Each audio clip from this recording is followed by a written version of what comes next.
Hi and welcome. So today's reading is about the engagement zones. So the last reading was about boundaries and limits, and that is guiding into the engagement zones. And the book Orgasmic Blueprint, dynamics about consent, desires, and pleasure for individuals, couples, and intimacy professional. Today I'm reading from a hotel room. I don't have the book with me, so you see my hands free. I'm on a different setup on my laptop and my phone, and I'm reading the EPUB or the PDF that you can as well get in the link. So you can either get it as a Kindle version or as a hard copy from Amazon, or you can download on my webpage the EPUB or PDF version together and share it with other people, including the purchase. All right, let's begin. And today it's about the engagement zones and who is it for. So it's about permission and agreements and the 4 doors to desire, pleasure, and consent. So the single biggest problem in communication is the illusion that it has taken place. That's a quote from George Bernard Shaw. The word intimacy comes from the Latin word intimare and intimus, which means to make the inmost familiar. I also like the play on the words into me you see. But to be comfortable enough to allow someone to really see us, we have to feel safe. Wouldn't you agree? We feel safe when the somatic inflow is activated, so the direct inflow of the direct route. Our nervous system is calm, we know what to expect and welcome it because we've consented to it. And we get consent by making an agreement. So if you look at the next map, the 4 parts present each person's engagement zones. So when 2 or more people engage, their engagement zones overlap in what I call the space in between. And here, separate responsive individuals, each with a solid base, share their needs, desires, and limits through honest communication. The engagement zones are where permission is granted and agreements are made to create consensual interaction, and is where true relationship is taking place. So the space in between is the relationship you share with each other or with another.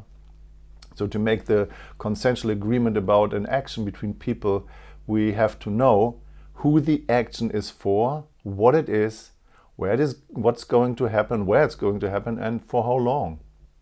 So key to personal and transpersonal development within somatic consent is practicing these spaces in between. This overlapping space of relationships where 2 individual people engage is where we practice awareness of sensory inflow of the nervous system, learn how to ask for what we want, establish our limits, ask for permission, and come to empowered agreements so that the relationship container of consent, trust, and relaxed intimacy forms. So I just want to say that again, that the 3-minute game is the roots and the core of this engagement zone that I'm guiding you into in this reading now. So, do you want to stop guessing your partner's wants and needs and vice versa? Are you ready for transparency and harmony in your relationships? So the engagement zone map is a visual aid to the 3-minute game and any other interaction involving consent. When you play, you practice expressing and communicating within the engagement zones. To embody the engagement zones, play as much as you can with as many people as you can. So the 3-minute game, of course. So let's look again at the questions in the 3-minute game. The first question is, how do you want me to touch you for 3 minutes? And the other question, how do you want to touch me for 3 minutes? So the engagement zones show how these 2 questions, which are both offers, open up 4 different dynamics, enabling you to clarify, define who is doing the action and who the action is for.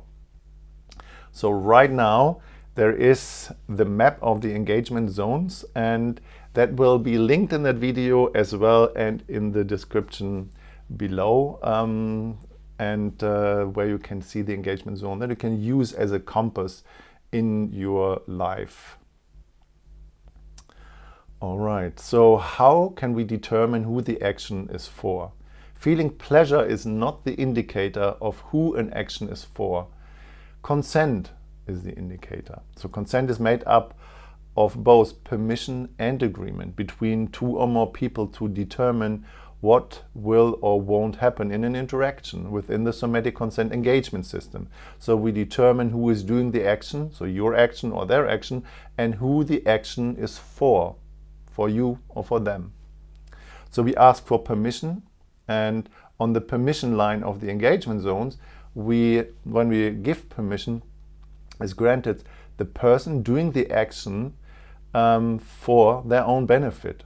And we make agreements on the agreement line of the engagement zones. And in agreement, the person doing the action is doing it for the benefit of the other person. So asking for permission and making agreements are the end of shadow strategies, as when you can't ask for what you want, taking what isn't yours to take, and accepting or expecting and entitlement. So when you can say no, when you can't say no, pleasing to belong, going along with something that you don't like. If there is no request or agreement made, there is literally no action. In most interactions with both, you'll notice that any action is either for you or for the other person's benefit. Though it might seem for both people at times, an action is always either for you or for them. So the other person or others. And this covers the entire spectrum of human engagement, except when both are coming from an interpersonal space, the apex, which we will explore deeper in the next section of the book. Imagine you're reaching your hand towards somebody. The action is your action, right? And either it is what you want, so it's for you, or it is what they want, it's for them, right? So you're doing something for you or for them. So now imagine that someone's hand is reaching towards you, so their action. It's either what they want for them, or it is what you want for you. In other words, you do what you want, or you do what they want, or they do what they want, or they do what you want. Who an action is for is determined regardless of who does the action. Again, I repeat that. Who an action is for is determined regardless of who does the action. Your friend could bring you some apples from her tree, or you could go over and pick them up yourself. In both cases, the action is for you. Yeah? So your friend is doing the action and you're doing the action. Understanding for you and for them depends on being able to distinguish between want to and willing to. Want to, something I want for my own reason because it brings me joy and it might or might not have anything to do with you. Willing to is something I might not choose for myself, but I'm willing to do it for you because it brings you enjoyment and I care about you. So it's a gift. And when it's for you, you are in action. So it's what you want, so you desire, and you make a request. And when it's for them, you are in your willing to. So you make limits and offers. To experience the difference between the dynamics of for you and for them, you have to take them apart. And that is, experience one of them at a time. And we practice this within the engagement zones when you play the 3-minute game. So verbal consent is made through permission and agreement.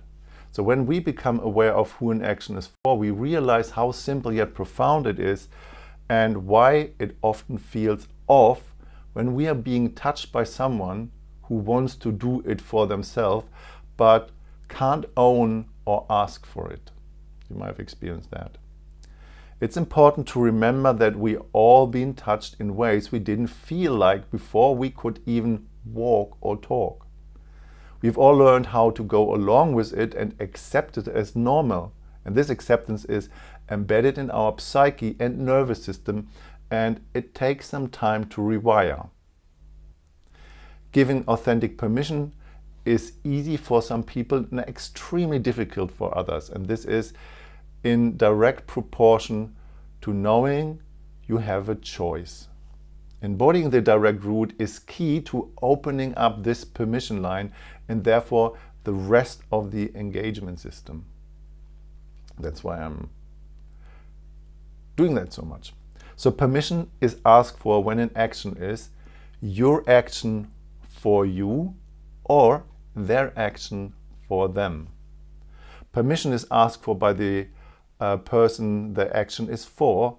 It's for the person's benefit or pleasure. So, for example, can I stroke your hair? Permission is given by the person being asked, yes, you can stroke my hair, or no, you can not. The action involves this person. Something is being done to them, and it is for the pleasure or being of the person asking. An agreement is made when an action is your action for them or their action for you. And the question is, can you, as a request, for an agreement that someone does something for you? Can you bring me a glass of water?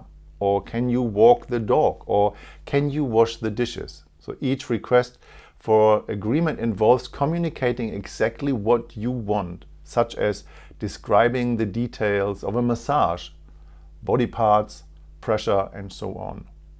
Can you massage my back for 15 minutes? Sure. How would you like me to massage you? Well, great, thanks. Really firmly, with your thumbs pressing into my shoulders, softer everywhere else, using the flat palms of your hand on my lower back. An agreement involves the possibility of negotiation. So the person asks to go into action for the other, expressing any limits they have. Sure, but I don't want this leading to sex. Gotcha, great. I go and lie down. Will you come in when you're ready? Okay, give me 5 minutes to finish this. You want oil? Yes, I get it. So agreements are made based on the limits of both people. Limits and agreements determine the level of relationship. As already discussed, telepathic agreements or good guessing is how most people form their relating with another. So there's no healthy relationship if limits aren't present and agreements aren't made, because you'll constantly feel like your boundaries are being crossed. So let's talk a little bit deeper about the permission line. So your action for you or their action for them. The permission line is the key part of the Somatic Consent Engagement System and the opposite of what most people are used to. So we ask for permission when it's your action for you or their action for them. So your action for you, let's start with that. Asking for permission can feel vulnerable because it puts us at risk of being rejected. If you are granted permission, the other gives the gift of access to their body, so their base. So your action for you dismantles the assumption that your action is for them. It is for you, and you don't need to give anything when touching another person. What you need is their permission to feel them. You embody the dynamics of your action for you by learning neurologically how to feel pleasurable sensations with your hands or with your skin. You learn that your wants matter and you are welcome. You learn to fill up yourself. You realize that you don't have to use your action for them as an excuse to get your hands on someone. As a result, your action for them becomes clean and clear, not only in relationship, but as well in a professional setting. So when you ask permission, you do two things at once. You put your desire first and you respect the other person's limit. So when you go into action for yourself, both your motor, so your afferent nerves, and your sensory afferent nerves work in union. So this powerful combination enables you to experience fully receiving a gift for yourself. So when the gift is clear and the limit is respected, you will find you can more easily own your desire and relax into being you, following your natural impulses while enjoying the permission that you have. So the art of your action for you is when you become the guardian of their limits. You become trustworthy instead of testing their limits and trying to get a little bit more. So what people notice about the permission line, so your action for you. This is what other people say. I feel guilty, ashamed, decadent, inadequate. This isn't for me. I'm relieved that my own action for myself is an option. Or I realize I'm responsible for my own feelings and action. I love that I'm able to relax and focus on my own pleasure without multitasking. Or I'm used to thinking I'm giving when in action. This is nice but strange. It feels different. Is it right? It takes practice to create new neurological pleasure pathways. I didn't know I could feel so much pleasure for myself. I feel a lot of gratitude to the other for giving me their gift of access. So when it's their action for them, when you grant permission, you give someone the gift of access to your body, so your base. And when you give a gift, you do two things at once. You put your desire aside and you stay responsible for your limits. So you must now, you have a choice about where and how you'll be touched before giving permission. Feeling into what you are willing to give access to helps you to respect and communicate your limits. And when you respect your own limits, deeper relaxation is possible and the door to generosity opens. So when you feel a lot of pleasure, it's easy to get mixed up about who the action is for. It can feel like it's for you when it's actually for them. But feeling pleasure is not the indicator of who it is for. The core is who choose it. Yeah, so the other person is choosing it and it's for them.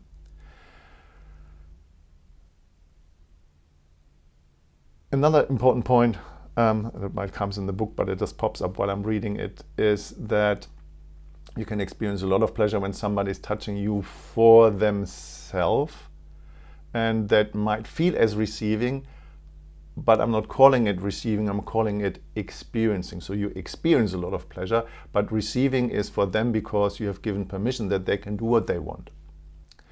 So when you feel a lot of, okay, this was here already. So in their action for them, you aren't choosing the action. You're choosing your limits. You also choose how much attention you bring to the sensation of pleasure in your body. So the art of their action is for them is the more responsible you become for your own limits, the more you access and experience relaxation, generosity, play, flexibility, freedom, and joy. So what other people notice about the permission line, when it's their action, it's for them. It feels so good to give a gift while not doing anything. Or it feels strange to put my own desires to one side. Or I love hearing exactly what my partner wanted and giving permission from a genuine place. Or it feels really good to be enjoyed by someone. Or it's wonderful to surrender in deeper relaxation because my limits are respected. So let's have a deeper look into the agreement line. It's their action for you or your action for them. The agreement line is used when it's either action for you, so they're in action and giving you, and you are receiving, or it's your action for them, so you are in action and giving, so they are receiving. So when you want someone to touch you, you make an agreement with them to do so. So let's start with their action for you. In this dynamic, you are receiving, which makes it inherently vulnerable. So when you make an agreement to receive something from another, you do two things at once. You put your desire first and you respect somebody else's limit. So the key to receiving is knowing the difference between what you want and what are you willing to. To make the difference crystal clear, make a request and feel how it lands in your body. Because it's their action. Many people tend to go along with whatever the one in action decided to do. But this is about your choice, what you want, and you have to decide. The question to ask yourself is not, why don't I like this? The question to ask yourself is, what do I actually want? You find you're able to notice, trust, and value your desire. Takes all the time you need to ask for what you really want is the simplest and most direct way. Communicating your desires will feel empowering because you'll believe it's for you, and you'll find yourself stop trying to take care of the giver in return. So when you get exactly what you want, you'll stop any habit of pretending or faking. You find it easy to change your mind and say stop whenever you had enough or want receiving something different. So the art of their action for you is asking for what you want and allowing yourself to enjoy as much as you want, and being grateful to them. So what people notice about the agreement line, so their action for you. It's difficult to ask for what I want, or what I want matters and affects everything, or I feel like a freeloader, shameful, unworthy, a queen, deep gratitude. Or I can ask for exactly what and how I want it. Or I didn't think that amount of pleasure was actually possible. I've never been asked for what I wanted before. Or I feel fear about being judged for trying to control my partner. Or I found it hard to tune into what I want. Or I didn't realize it was possible to be touched exactly how I wanted to be. Or now I understand the difference between want to and willing to. So when it's your action for them, this is the dynamic that you are giving, the gift of your action. When someone makes an agreement with you to give to them, you do two things at once. You put aside your desire and you stay responsible for your limits. And the more you respect your limits, the more relaxed and generous you will find yourself becoming. The trap some tend to fall into is the dynamic is doing something to get the response you want, so the indirect route. And it's really important to remember that you are not giving pleasure to someone. Their pleasure belongs to them. You are adding to their experience of pleasure. You learn to give only what someone requests and stop giving when a request hasn't been made because you're trying to please. So the end of pleasing, we talk more about that in the shadow in the next section. So the art of your action for them is create spaciousness, making it easy for the other to ask for what they want, to change their mind whenever they like. So what people notice about the agreement line, so your action for them.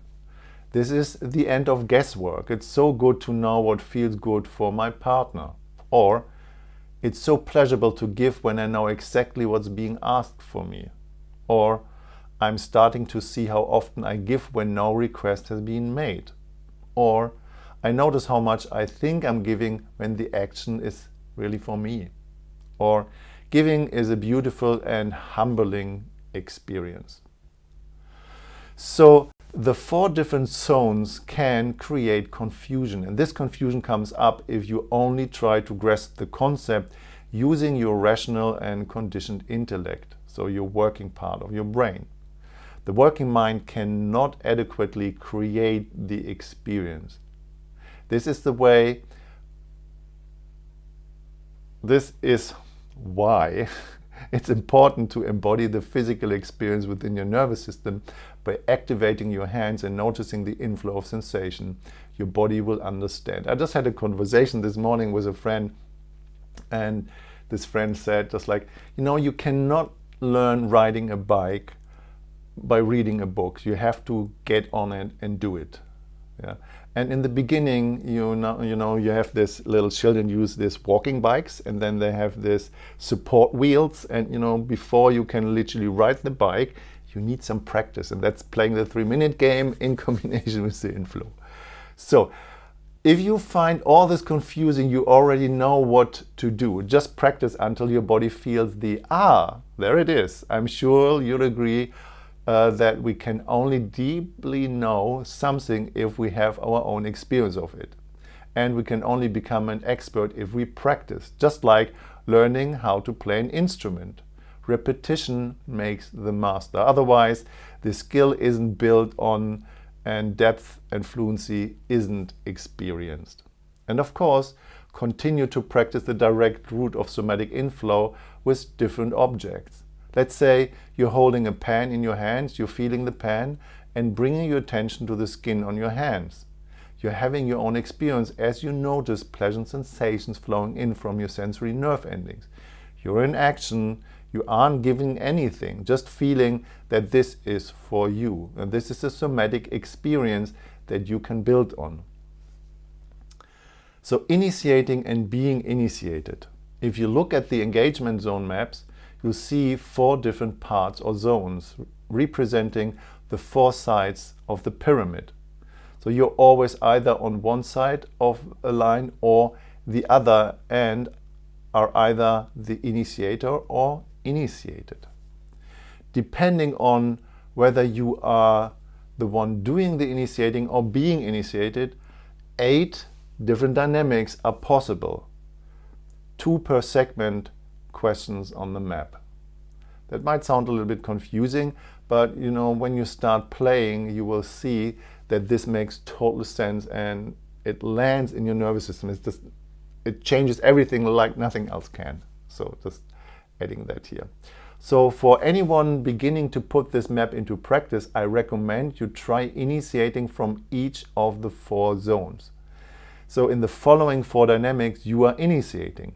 So the first one is your action for you. Can I do something for me? Equals like the request for permission from them. Secondary, their action for you. Can you do something for me? Equals like request for agreement. Third, your action for them. Can I do something for you? Equals like offer to come to agreement. And number 4, their action for them. Can you do something for me? Is like an offer where you give permission to them. I repeat the number 4, so there's a confusion here. Their action for them, you can do something for you to me. So you offer them where you give permission to them. The words are too linear. You need to experience that, otherwise it won't happen. So but you need to put that in a book, or you watch the videos, or you practice. So all your choice. In the following 4 dynamics, they are initiating. So their action for them. Can I do something for me? So a request for permission from you. Or the 6th one, your action for them. Can you do something for me? So you make a request for an agreement. Number 7, their action for you. I can do something for you. Offer to come to an agreement. Or the 8th one, your action for you. You can do something for you to me. So you offer where they give you permission to do to them.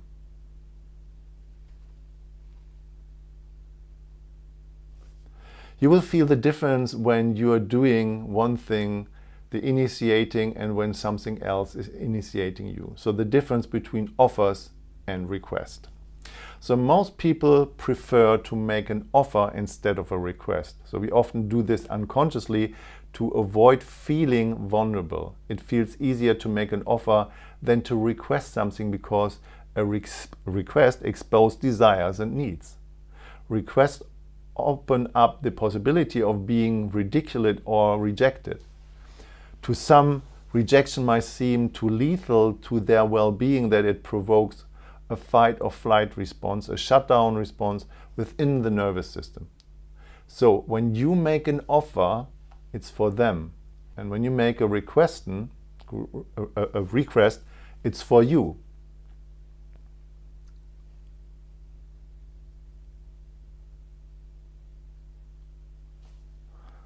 Okay, I don't need to repeat that because I just want to make sure that you're really getting it. So when you make an offer, it's for them. When you make an offer, it's again. When you make an offer, it's for them. When you make a request, it's for you. When they make an offer, it's for you, and when they make a request, it's for them. I hope you can follow me. I know it's confusing having this in words. You need to practice. I've practiced that thousands of times, and for me it's totally easy. So, but I know just reading it from a rational mind can be confusing. So it's important to initiate and to recognize who initiates and to notice how it feels. So when you initiate by making an offer, it feels completely different in the body from initiating by making a request. So try asking someone the following and feel the difference for yourself. So you make an offer, you can, or I can, do such and such. Or you make a request, can you do such and such? Yeah, so that makes such a difference. So I recently had a session with someone wanting to have a small taste of somatic consent and how embodiment and empowerment feels. And I suggested she have an empowerment massage which gives the client the choice to receive exactly what they want. So she agreed with excitement. I invited her to go to the massage table. And how do you want me? She asked. I asked her to reflect on her question by replying, who would it be for if I was the one to choose how you sit, stand, or lay down? She understood immediately and replied, oh, this is going to be fun. She then chose to take off her shirt, leave her bra on, and lie down on her back. I explained that it was her role to make choices by asking for whatever she wanted without simultaneously trying to take care of my limits, because my limits were my responsibility. She paused for a moment and then she asked, I can ask anything? Yes, I answered, whatever you want. A moment later she said, you can touch my breasts. I responded by asking her if she was aware that she had just given me permission to touch her breasts. Oh, did I? She said, surprised.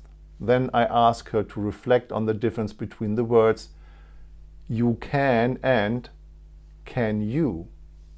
At this point, she began to cry, realizing just how vulnerable and scary it is to ask for exactly what she wanted and risk me rejecting her by saying no. This realization linked her to memories of a controlling lover and how powerless she felt back then to ask for what she desired. After she'd realized the emotions that had come up, we continued with the empowerment massage, where she practiced feeling into and requesting exactly what she wanted in the moment. So making an offer means that either you or they will do something. So let's say you arrive home and your partner makes an offer. Hon, you look tired. I just made dinner. Would you like to eat? Or, You may or may not be interested in this offer for whatever reason, already eaten, don't like that dish, etc. The following offer feels very different. Hon, you look tired. Is there anything I can do for you? Now you can put your needs or desires into requests such as, yeah, hey, thanks, yeah, could you run the bath for me? Both situations are for you, but it feels totally different when you initiate your need by making a request instead of being confronted with an closed offer. So you initiate by making an offer or requesting to another person. You get initiated by them when they make you an offer or a request. So let's look again at the 2 questions of the 3-minute game. Question 1, their action for them, the permission line. So you ask, what do you want to do to me? This question is an offer made by you. This is the permission line in the engagement zone labeled, you can do such and such to me to make you feel good. It is their action for them. You are going into action for themselves. You'll find yourself in exactly the same position when the other asks, can I stroke your arm, touch your face, etc. The only difference is in the you can dynamic, you are initiating by making an offer. And in the can I dynamic, they are initiating by making a request. So the second question, your action for them, the agreement line. You ask, what do you want me to do to you? The question is also an offer made by you. And this is the agreement line in the engagement zone labeled as I can do such and such for you to make you feel good. It is your action for them and you're going into an action for the other. So you find yourself in exactly the same position when the other asks, you can stroke my arm, touch my face, etc. The only difference is in the I can dynamic, you are initiating by making an offer, and in the can you dynamic, they are initiating by making a request. So when you make an offer, you either give someone access to your body, resources, or you give an action for their pleasure. When they make an offer, they either give you access to their body resources or they give an action for your desire. Or when you make a request, you either ask for access to their body resources or an action for your desire. Or when they make a request, they either ask for access to your body resources or an action for their desire.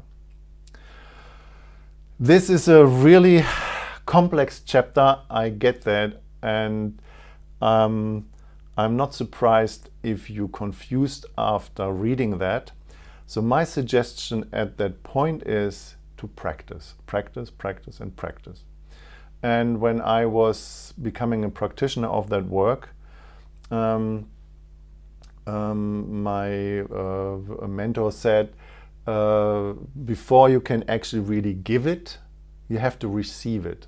And what that meant is you have to practice it a few hundred times. And this is what I highly recommend you to do, because when you do that, what you have just heard, what I read, becomes your second nature. It's so simple and easy to understand. And in any form of communication, when you have this 4 different dynamics embodied and you see them from a place of a request and an offer, you know, and you can communicate that where stuff goes wrong. This has totally, completely changed my life. All right, so I hope you have enjoyed that little part. The next reading is about the shadows and how the shadows occur and how to find them in the system and how to look at them. Please like and subscribe if you haven't done that at this point, so that you get a notification about the next live streaming if you want to. And please post comments and questions in the section below. I will personally answer them. And again, the link of the video is in the description below, and in the description below you find as well the link for the hard copy of the book if you would like to continue reading yourself and have a book in your hand, or you can get the PDF on my webpage as well as the EPUB and read that online as I did that now. So and you are welcome to share that with other people if you find some ahas that are life-changing. All right, thank you so much for being here today, and looking forward to the next reading about the shadows. Have a beautiful day, love yourself, and play much more. All right, take care, bye.